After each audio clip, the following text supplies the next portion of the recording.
위반에 관해서 자신들이 할 일을 모두 증인에게 떠넘기고 지금 책임을 회피하고 있다는 겁니까? 그래요. 전 아무 잘못 없어요. 그냥 시키는 대로만 한 거예요. 잘 알겠습니다. 그런데 증인은 짧은 경력임에도 불구하고 희명호 사고 당시 조타실에서 직접 지휘한 것으로 알고 있습니다. 왜 그런 거죠? 선장이 제게 지휘를 맡겼습니다. 선장이 지휘를 맡겼다고요? 산업법 9조에 따르면 선장이 직접 지휘해야 한다고 규정되어 있습니다. 그럼에도 또다시 이 법을 어기고 피고인이 증인에게 직접 지휘하게 했다는 겁니까? 네, 맞아요. 선장과 1등항 회사가 저한테 직접 배를 몰라 그랬어요. 전 그저 시키는 대로만 했을 뿐이에요. 결론적으로 피고인들은 증인인 3등항 회사에게 수시로 자신들의 업무를 떠넘기고 중요한 지휘까지도 넘겼습니다. 이것은 피고인들이 이 사고의 원인을 제공한 것과 다름이 없다고 생각합니다. 다음으로 사고 발생 이후 선내 안내 방송은 누가 했습니까? 또 관제센터 등과 연락은 누가 했죠? 저도 사고 직후 직원들한테 알리느라 자세히는 모르겠지만 안내방송과 연락 모두 1등항 회사가 했습니다. 즉, 많은 승객들의 죽음을 몰고 갔던 선내에 대기하라는 안내 방송을 1등항 회사가 했다는 거군요. 네, 맞습니다. 이상입니다. 변호인 측 신문 시작하세요.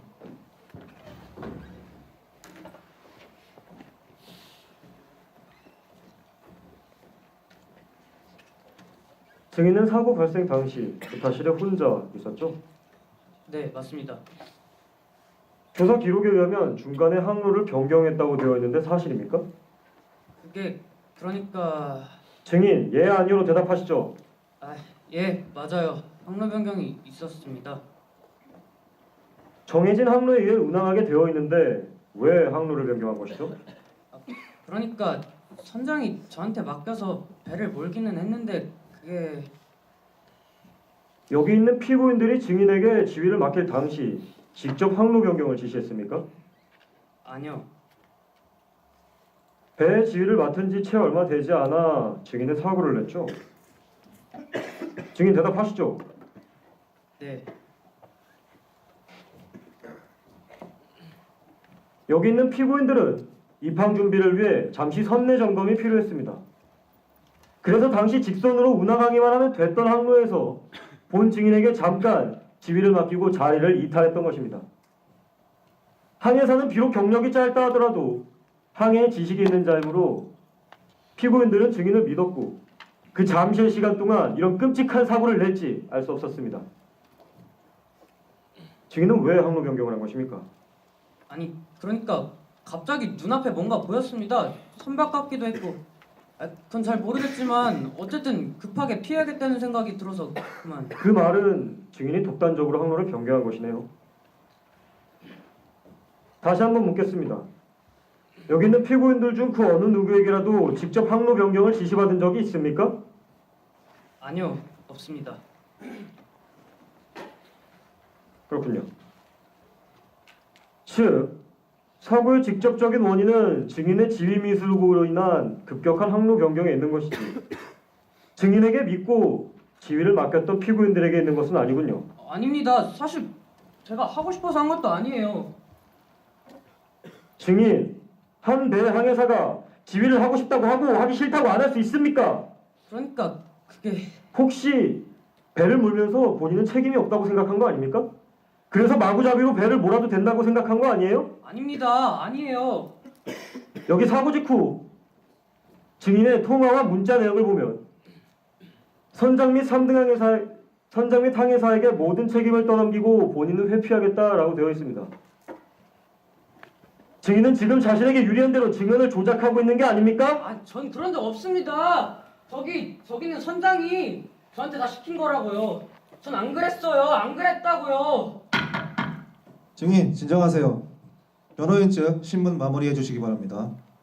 피고인들은 입항 준비를 위해 잠시 자리를 비울 필요가 있었고 그 잠시의 틈을 3등 항해사에게 믿고 맡겼던 것입니다. 그러나 증인은 자신의 책무를 다하지 않고 사고를 냈습니다. 그리고 지금 현재도 본인의 책임을 회피하게만 급급할 뿐 일만의 양심의 가책도 느끼지 않고 있습니다.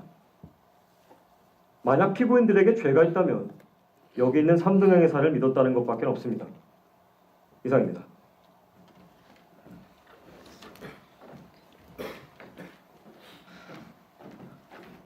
자, 증인. 증인 사고 직후 저기 있는 피고인들과 함께 조타실을 빠져나왔죠.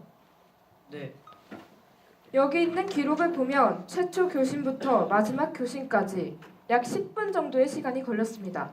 그동안의 교신은 저기 있는 1등 항해사가 담당한 것이 맞습니까?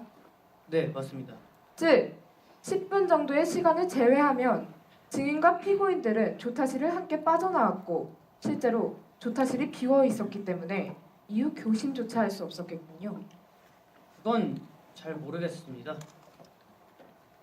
여기 있는 피고인은 아무런 정보도 듣지 못한 채 현장에 진입했습니다. 그러나 그것은 피고인의 잘못이 아니라 증인을 포함하여 선원들이 조타실을 비웠기 때문에 발생했던 어쩔 수 없는 결과였습니다. 따라서 피고인이 고의로 교신을 하지 않은 것은 아닙니다. 다음으로 증인은 구조 당시 선원 복장을 벗고 있었죠. 네, 그것은 증인의 판단이었습니까? 아니요, 선장이 그렇게 하라고 시켰습니다. 그리고 1차 구조대이자 피고인이 담당하던 1, 2, 3종이 곧바로 구조대이셨죠. 네, 지금 증언에 의한다면 선원들이 가장 먼저 배에서 탈출했다는 것을 알 수 있습니다. 즉, 해경 측이 선내에 아무리 교신을 요청을 해도 받을 수 있는 사람이 없던 것입니다. 결국 초기 대처도 제대로 하지 않은 채 빠져나온 것이 수많은 승객들의 목숨을 앗아간 것이지 여기 있는 피고인이 구조 의무를 다하지 못해 발생된 것은 아닙니다. 이상입니다. 증인은 내려가도 좋습니다. 다음 증인 올라와 주세요.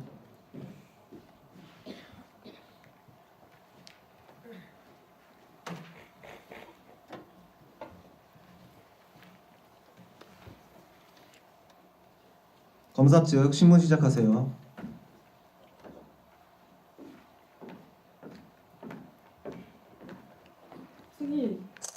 증인은 희망호 사고 당시 살아남은 생존자였어. 네, 맞습니다. 아직 상처가 다 아물지 않은 시점에 굉장히 괴로우실 것으로 생각됩니다만 사건의 진위 여부를 좀 더 세부적으로 따지기 위해 몇 가지 질문을 드리겠습니다. 사고 당시 선내 상황에 대해 말씀해 주시겠습니까? 사고 직전에는 배에서 갑자기 쿵 하는 소리가 들렸습니다. 그러다가 갑자기 손 쓸 틈도 없이 배가 기울기 시작했고 모든 승객들은 극도의 불안감에 떨어야 했습니다. 그렇다면 당시 선원들의 대처는 적절했습니까? 거의 동일한 내용의 방송을 여러 번 반복했습니다. 방- 위험하니 선들을 돌아다니거나 밖으로 나가지 말고 객실에 들어가 제자리에 있어달라는 것, 그리고 구명조끼를 나눠달라는 것이었습니다. 그렇다면 방송의 내용은 어떠했습니까? 그냥 계속 같은 방송의 내용만 그냥 반복했습니다. 따로 지시를 내리진 않았습니다. 동일한 내용의 방송을 여러 번 반복할까? 그렇다면 희망호 선원들은 방송으로만 대처 방법을 지시했을 뿐 그들의 모습을 볼 수는 없었겠군요. 네, 그렇습니다. 네. 다음으로 증인은 선내에 대기하라는 안내 방송을 들었다고 하셨는데 결국 그 명령에 따르지 않고 탈출하셨습니다. 그렇게 하게 된 경위에 대해 말씀해 주시겠습니까? 사실 전 선내에 있는 것이 더 위험할 거라 생각했습니다. 배는 너무 급하게 휘어졌고 승객들 역시 몸이 거의 90도 이상 밀 정도로 분명 급박한 상황이었습니다. 결국 하다못해 저 혼자만이라도 배 밖의 상황에 대해 살피고 올 필요를 느끼게 되었습니다. 그렇게 해서라도 승객들에게 배 안에 있는 것이 훨씬 위험하다는 것을 알리고 싶었습니다. 왜냐하면 당시 그 어떤 누구도 배 밖의 상황에 대해서 제대로 알려주지 않았으니까요. 결국 선원들이 현재 상황에 대해 제대로 알려주지 않아 직접 행동하게 되었고 그 과정에서 탈출할 수 있었다는 거군요. 네, 증인의 증언에 따르면 희망호의 선장은 승객들을 구조함에 있어 굉장히 중대한 잘못을 저질렀음을 알 수 있습니다. 선원법 11조에 따르면 선장은 선박의 위험 시 그 위험에 최대한의 조치를 취할 필요가 있습니다. 그럼에도 사고 당시 선내에는 안내 방송만 흐를 뿐 그들의 모습은 볼 수 없었으며 오히려 승객들보다 더 먼저 배에서 탈출했습니다. 배에서 승객들의 안전을 책임져야 할 피고인들이 가장 무책임했고 가장 잔인했습니다. 이상입니다. 다음 피고인 측 변호인 증인 신문 시작하세요.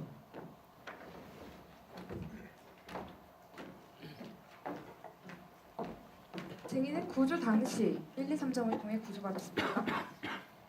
네, 맞습니다. 당시 구조를 하고 있던 해경들이 최선을 다하지 않고 있던가요? 아니요, 제가 보기엔 최선을 다했다고 생각합니다. 그렇군요. 증인은 전직 소방대원이셨습니다. 그렇다면 지금과 같은 대규모 사고에서 자칫 잘못 판단을 내리면 대원들의 목숨까지도 앗아갈 수 있다는 거 잘 아시겠군요. 물론 그렇습니다. 당시 구조를 받는 과정에서 주변에 많은 사람들이 도움을 요청하고 있었나요? 워낙 경험이 없어서 잘 기억이 나진 않지만 그랬던 것 같습니다. 그렇다면 눈앞에서 구조를 요청하는 사람 먼저 구하는 것이 맞다고 생각하지 않습니까? 증인도 역시 그렇게 구조받았으니까요. 네, 그렇게 생각합니다. 이상입니다.